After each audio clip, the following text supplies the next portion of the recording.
Well, we shouldn't read too much into it because it was to be expected. He has been suspended. He received a letter in the week. So after being suspended, it follows that he wouldn't have been welcome to attend the NEC meeting. What boggles the mind is that he thought he might be welcome.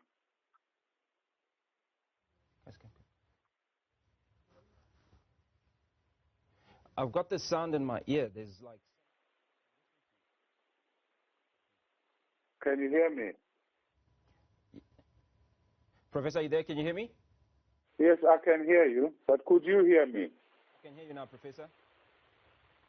Okay.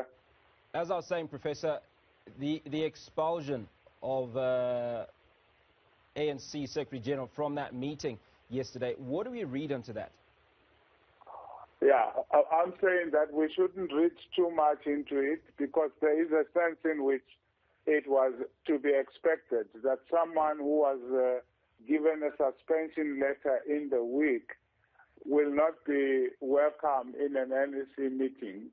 But it seems to me that he had labored under the impression that since he has appealed against his suspension, he would now be able to attend. So there is that kind of dispute, it seems to me, between him and the ANC. But the NEC was very clear that because he's suspended, he couldn't attend the meeting. You talk about clarity. So the ANC Secretary General insisting on being a part of that meeting certainly leaves some confusion for outsiders about how things are actually panning out in the ANC. Yeah, certainly. There seems to be two different interpretations of the ANC process between Mantashe and the rest. Mantashe seems to believe that having appealed his suspension, he automatically regains all his rights to attend meetings.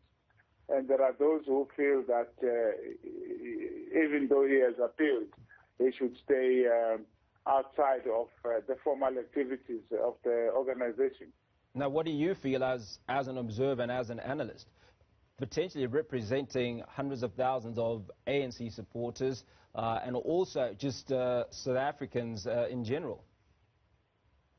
Well, the ANC needs to clarify to itself and to the nation and to its members what the status of a person who has appealed their suspension is in general, in terms of their own constitution.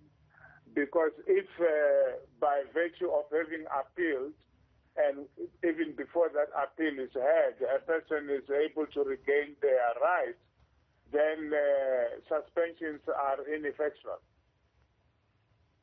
So when we speak about confusion, I listened to an audio yesterday where Ace Mahashule says it's business as usual, that all members of the various provinces must understand that he is still functioning as the Secretary General of the ANC.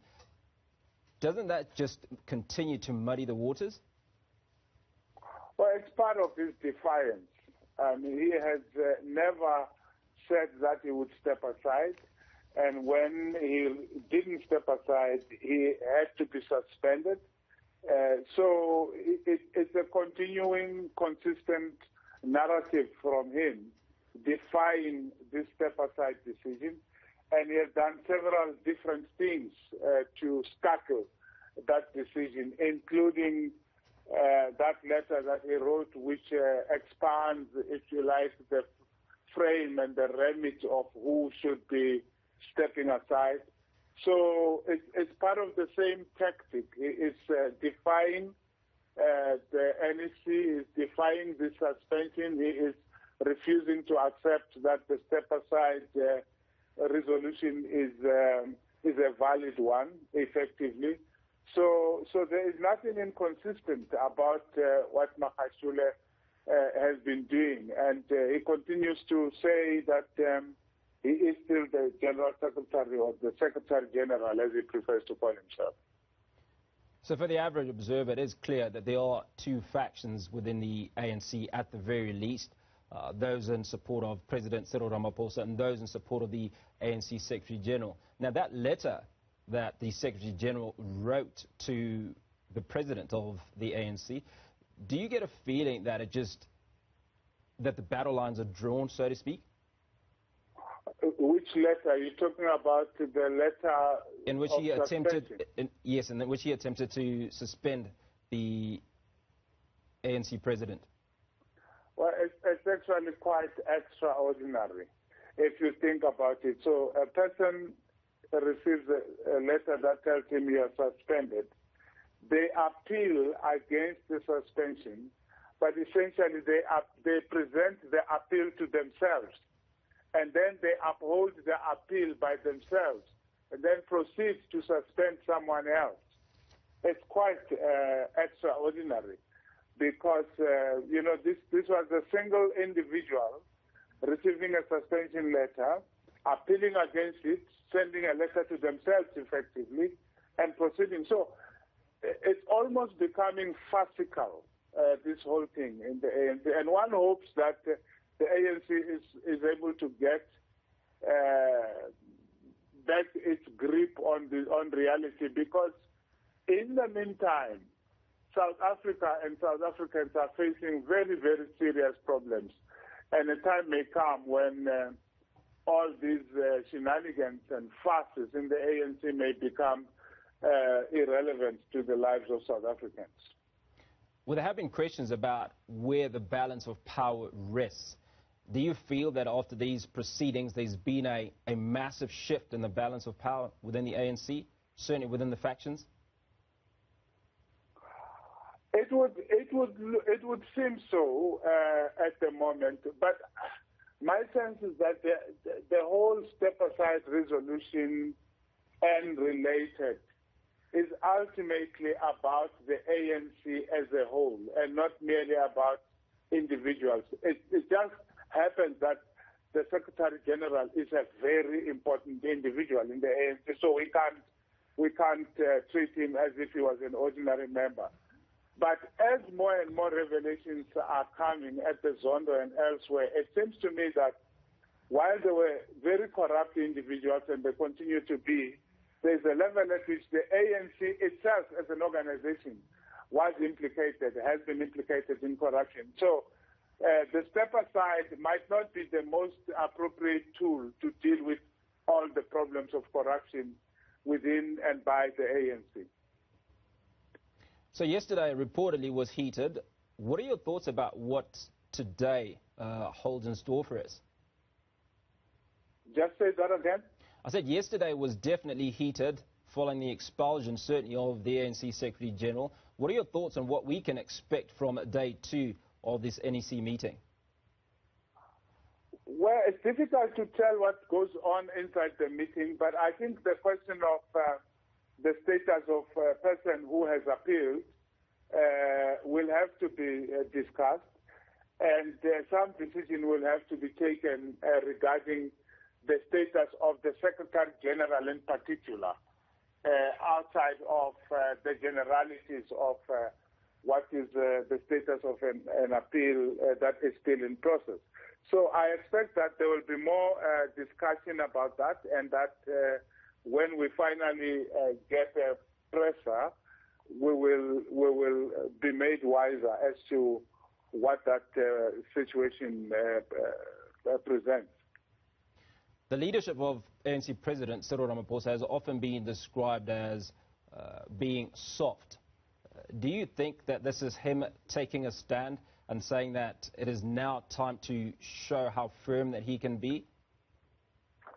Yeah, I never quite agreed with that kind of description of his leadership being soft. So I'm not able to answer properly to your question, because I don't think his leadership has been soft. I think that his leadership, like all ANC presidencies, has had to navigate not only between factions, but between several power blocks within the party, and also to navigate between the power blocks in the party, in government, and in the country. Because, and so we have seen him sometimes appeal to the citizens of South Africa for support, in some of his campaigns, and sometimes he has focused inwardly. This is normal. It is what happens to all ANC presidents. They have to navigate all those waters. And Ramaphosa has had to do that.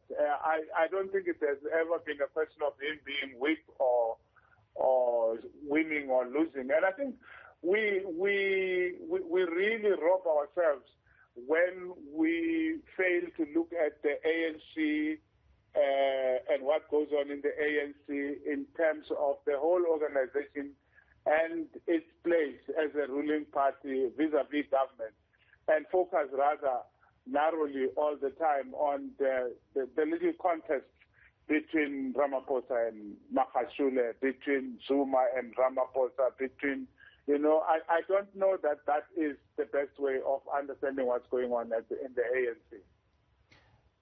Well, Professor, let's look at the implications, certainly, on the voters, now that October 27th is on the horizon.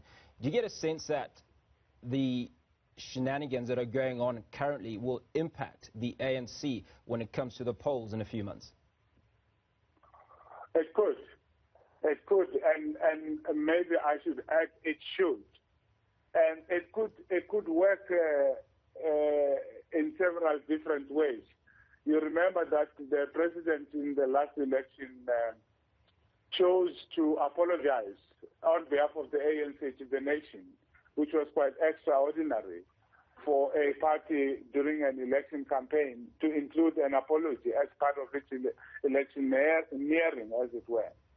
So he should be able to go back to the electorate, or the ANC should be able to go back to the electorate and say, we have been cleaning our own house. We have been fixing the problems about which we apologized last time. Look at us, how much we have done, and therefore please vote for us again.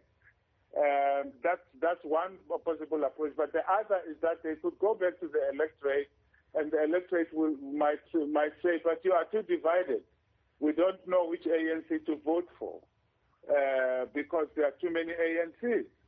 And so what happens between those two scenarios will determine how the electorate will respond, I suggest.